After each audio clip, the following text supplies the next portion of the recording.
Fazer uma oração.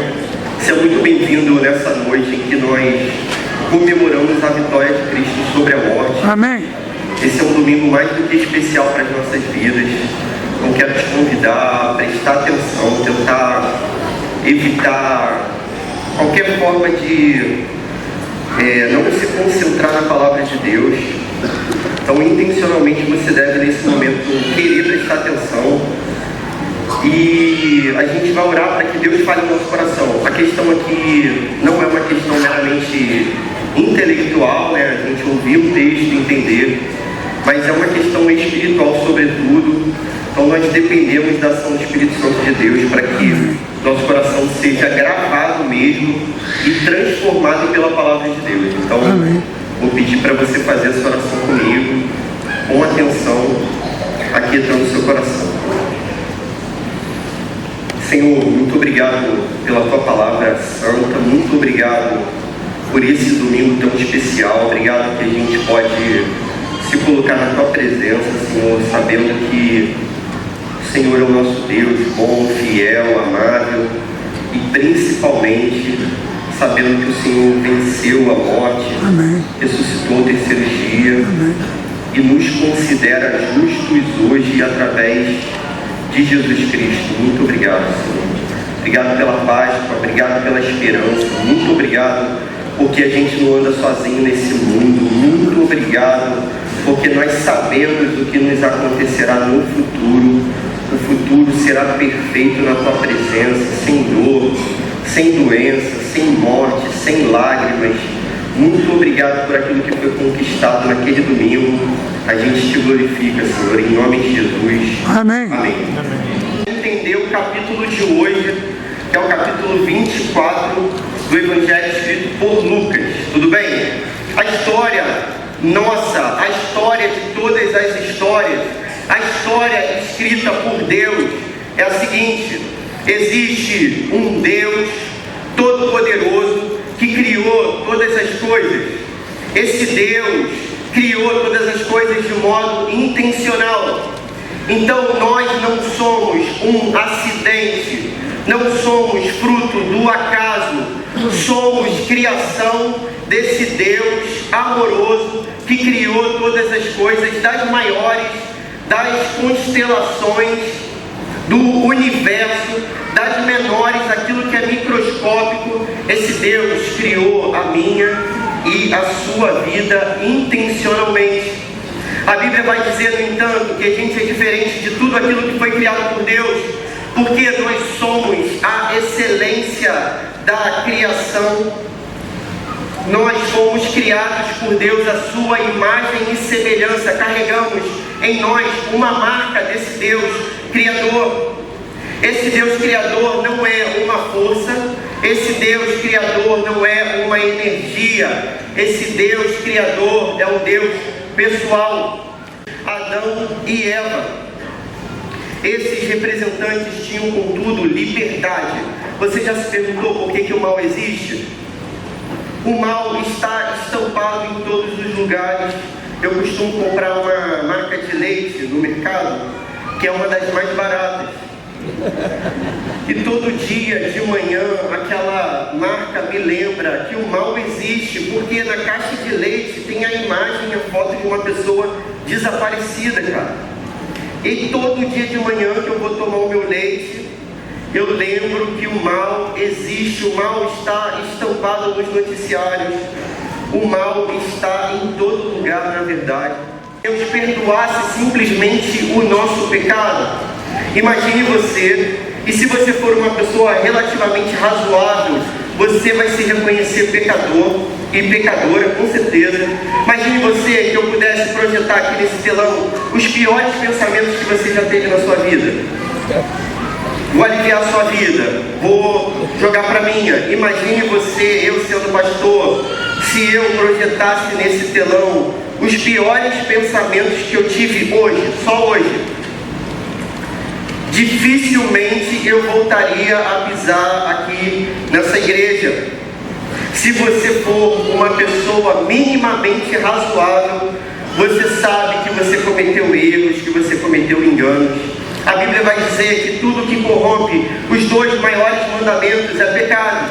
Os 2 maiores mandamentos são, segundo Jesus: ama, pois, o Senhor teu Deus de todo o teu coração, força, alma e entendimento. Ama o teu próximo como a ti mesmo.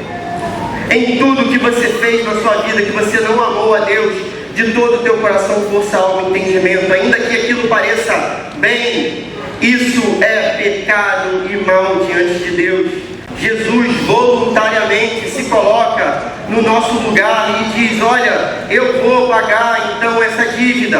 A dívida vai ser paga, existirá justiça, porém a dívida vai ser paga por Jesus, e para a nossa vida existirá então misericórdia. Jesus toma o nosso lugar. Em Jesus, o braço da ira de Deus é refreado pelo braço da misericórdia e desviado para a pessoa de Jesus.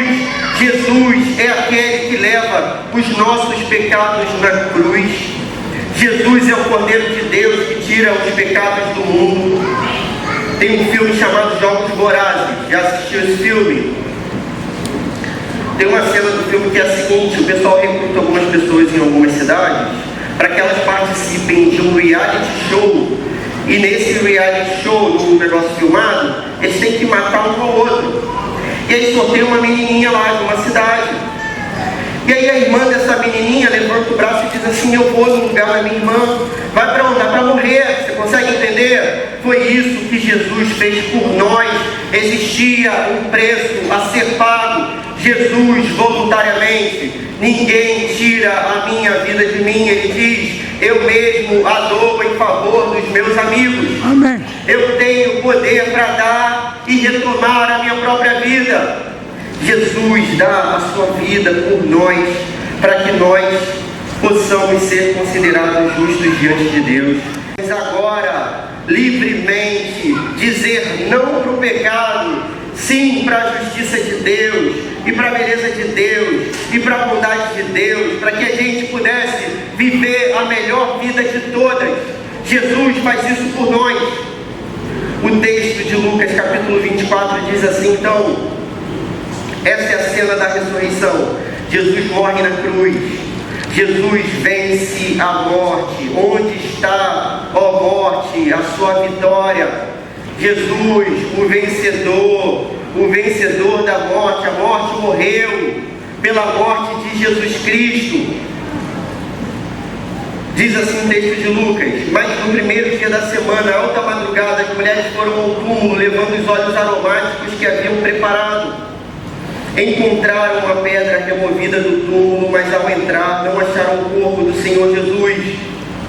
Aconteceu que, perplexas a esse respeito, apareceram-lhes 2 homens com roupas resplandecentes. Estando elas com muito medo e baixando os olhos para o chão, eles disseram: o que vocês estão procurando entre os mortos aquele que vive? Ele não está aqui, mas ressuscitou. Lembrem-se do que ele falou para vocês estando ainda na Galileia. É necessário que o Filho do Homem seja entregue na mão de pecadores, seja crucificado e ressuscite no terceiro dia. Então elas se lembraram das palavras de Jesus e, voltando do túmulo, anunciaram todas estas coisas aos 11 e a todos os outros que estavam com eles. Amém. Amém. Amém. Esse negócio, elas prepararam aqueles óleos para passar no corpo de Jesus, para que o corpo de Jesus, apodrecido ou apodrecendo, pudesse cheirar menos mal. Assim, irmãos, é a nossa vida antes que a gente creia na ressurreição. Nós nos voltávamos para aquilo que era a morte, para aquilo que era o disfarce da podridão do nosso próprio coração. Foi assim comigo. Com 15 anos, eu olhei para a minha vida e vi só morte e destruição. Mas pela misericórdia de Deus eu vi Cristo e vi a ressurreição também. Amém. A vida dessas mulheres sofre uma guinada de 180 graus. Agora, em vez de pensar nas coisas da morte, elas pensam nas coisas da vida, e elas saem daquele túmulo para contar para os outros irmãos aquilo que elas tinham recebido como notícia. Jesus estava vivo. Amém. A alegria gera adoração, com certeza, o lamento também. A gente vê esses dois tópicos no livro dos Salmos.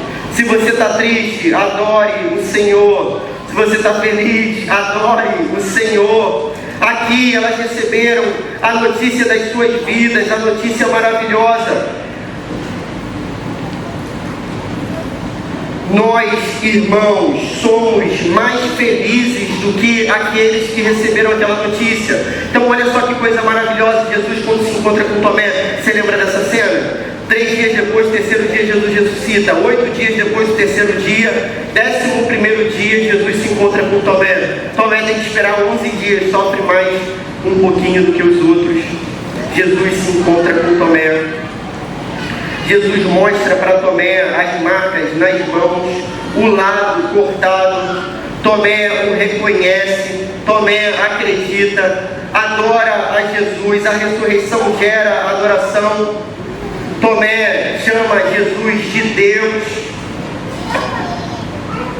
Jesus diz para Tomé: Tomé, você acreditou porque você viu as marcas, mas tem gente que é mais feliz do que você. A Bíblia diz que nós somos mais felizes do que aqueles homens, porque antes bem-aventurado, mais felizes aqueles que não viram e creram. Às vezes a gente pensa assim, lembra da criação, lembra do que era o Éden? Então parece que o final, Apocalipse 20 e 21, vai ser um retorno àquilo que aconteceu lá no início.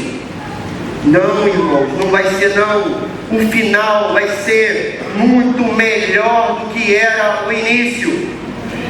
No início tínhamos um jardim, um casal, um tempo, tem sol e lua. A possibilidade da morte e do pecado e da rebeldia existia também. Agora, pela ressurreição, não temos um jardim, mas temos uma cidade.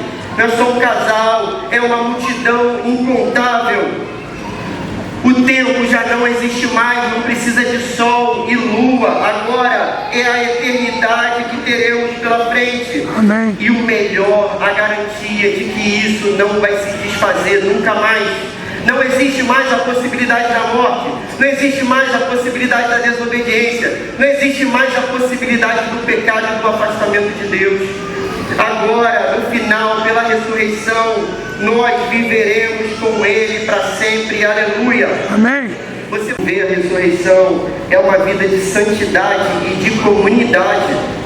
Então, não é possível ser santo sozinho. Você precisa ser santo no meio de outras pessoas.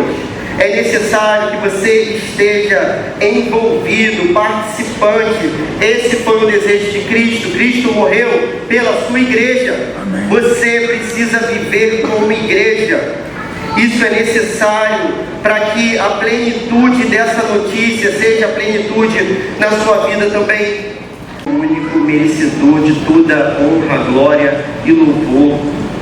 Ele é o merecedor da nossa vida, da nossa história, de cada respiração que a gente faz enquanto a gente vive nessa terra. Amém.